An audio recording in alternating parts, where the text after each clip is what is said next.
Ready. Ready.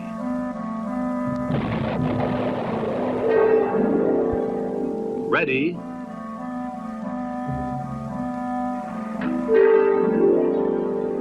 Ready.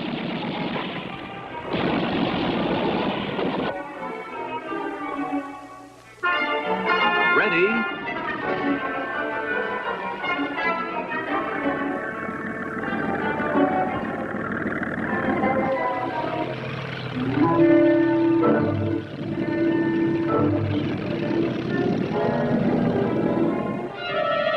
Ready, the story of the United States Marine Corps Reserve. It's a story which began 50 years ago, when the full might of the United States of America was felt on the world scene for the first time. 50 years ago, when the United States Marine Corps, born in the Revolution, maturing with the nation, created a reserve. In 1916, there were only 3 officers and 32 men in that reserve. But a year later, when Marines embarked to fight the war to end all wars, that number had multiplied to 6,500. By the time the transports reached France, another great Marine tradition had been established. It was impossible to distinguish the reserve from the regular. And so it was in training, behind the front, on liberty in Paris, Calais, Bristol, and Ypres. So it was in battle. It was in June of 1918 when they first met the enemy. With Paris at their backs, the Marines stopped the Germans at Chateau Thierry, driving them from Belleau Wood. A month later, they were in Soissons, smashing the enemy flank with devastating surprise.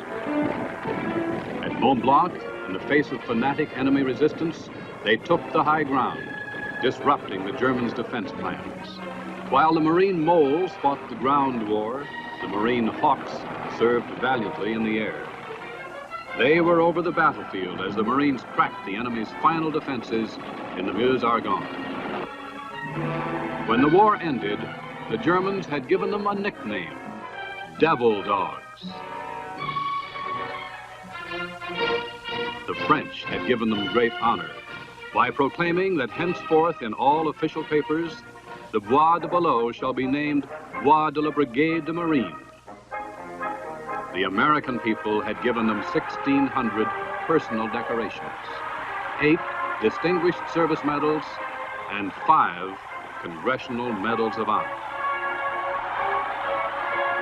Now that it was over there, Americans couldn't forget over there fast enough.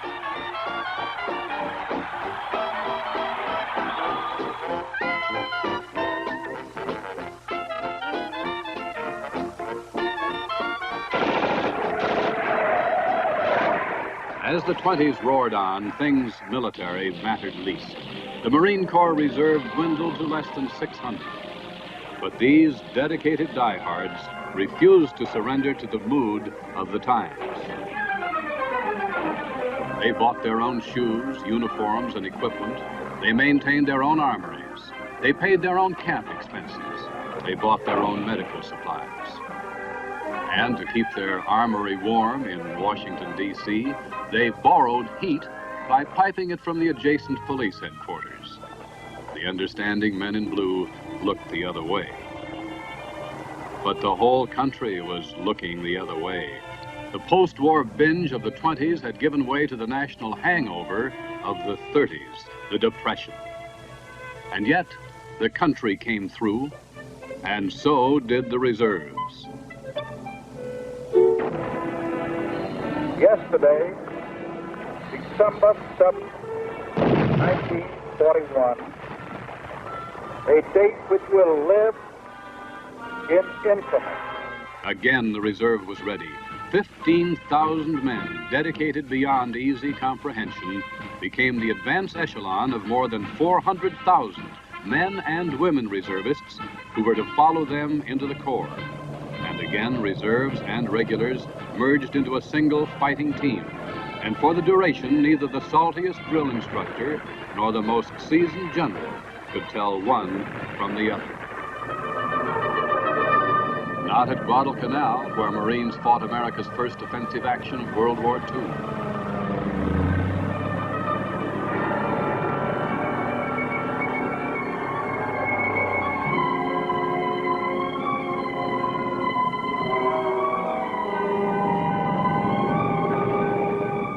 Not at Tara, 72 hours of sheer hell.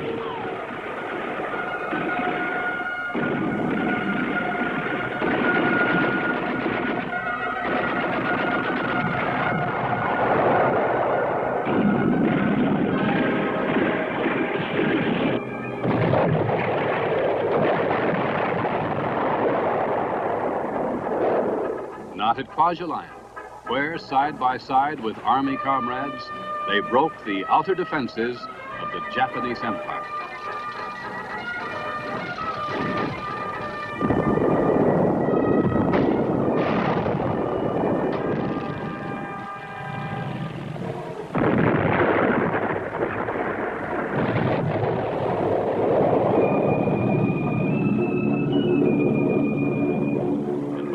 Were passed out at Saipan and Tinian and Guam, no one could distinguish between reserve and regular, whether it was the Marine in the air or the Marine aboard the Navy's ships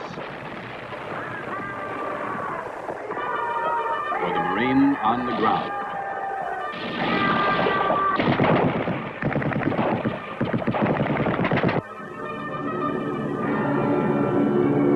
The Navy Marine team fought on through Peleliu,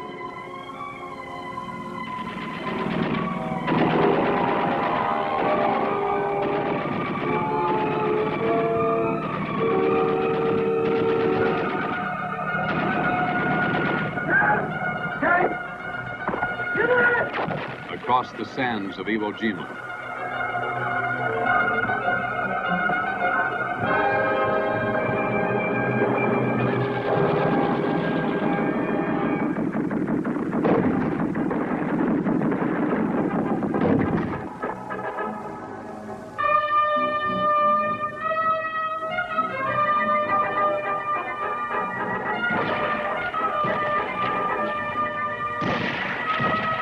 Against the last Japanese bastion of Okinawa.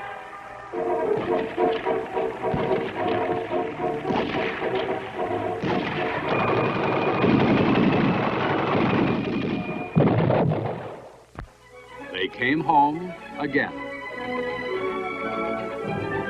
And again they returned to Main Street and to the college campus, to New York and Duluth and Atlanta and St. Paul. They married, they built homes, they had children. They started businesses. They began to sell stocks and bonds and shoes and groceries. They became engineers and accountants, movie stars and pilots, teachers and senators and musicians. But some things had changed for the country and for its reservists. Berlin and Greece and the Iron Curtain and the emergence of Red China were deterrents to another post-war binge. The United States emerged as the world's greatest power, and its citizens knew that with power came responsibility. And so, with only a 5-year respite, again, the reserves were called. Today's action by President Truman called reservists, Army, Navy, Air Force, and Marine back to active duty to meet aggression in Korea. And again, the Marine Reserve was ready. They came from their offices and stores and factories, and once again teamed up with the regulars. They sailed from the West Coast, and a month and a day later, they were climbing the seawall at Incheon in one of the most spectacularly successful amphibious assaults in military annals.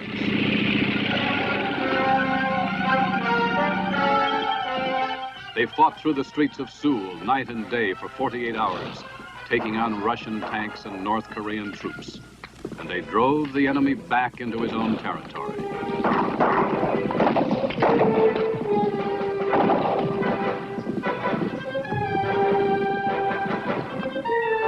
And in the epic battle from the Chosin Reservoir to the sea, surrounded by 5 times their number, they created a legend matched only by Thermopylae. 1/3 of the Marine pilots whose aircraft shepherded them through the assaults of weather and the enemy, and 50% of the men on the ground were reservists. But again, it was impossible to distinguish between World War II alumni and Korean recruits, between reserves and regulars, between the old breed and the new.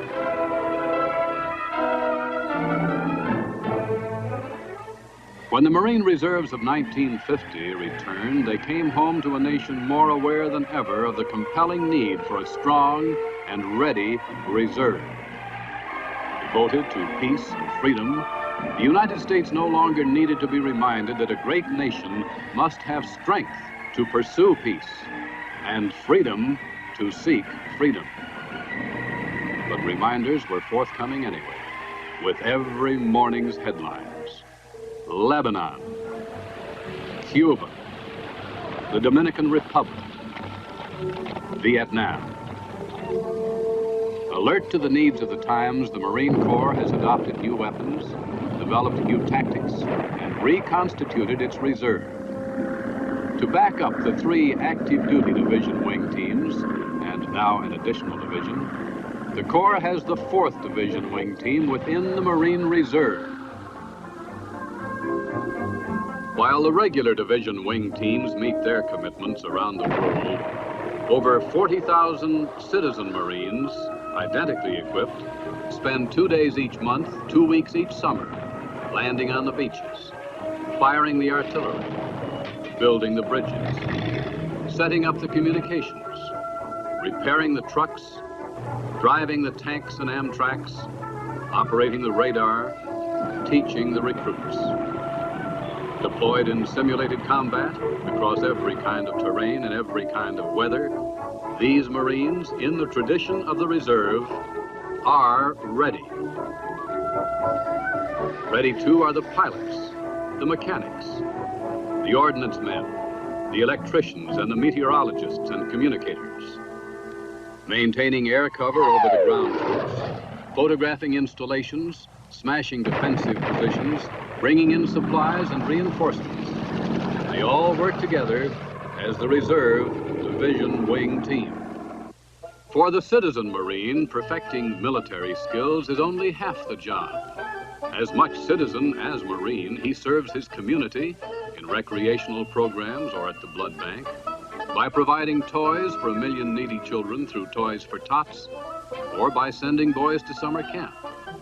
Through his efforts, hundreds of thousands of dollars have been made available to buy the food, clothing, shelter, material, and educational resources which will help Marines in Vietnam win the battle for men's minds and hearts, even as they are winning the battle against the enemy.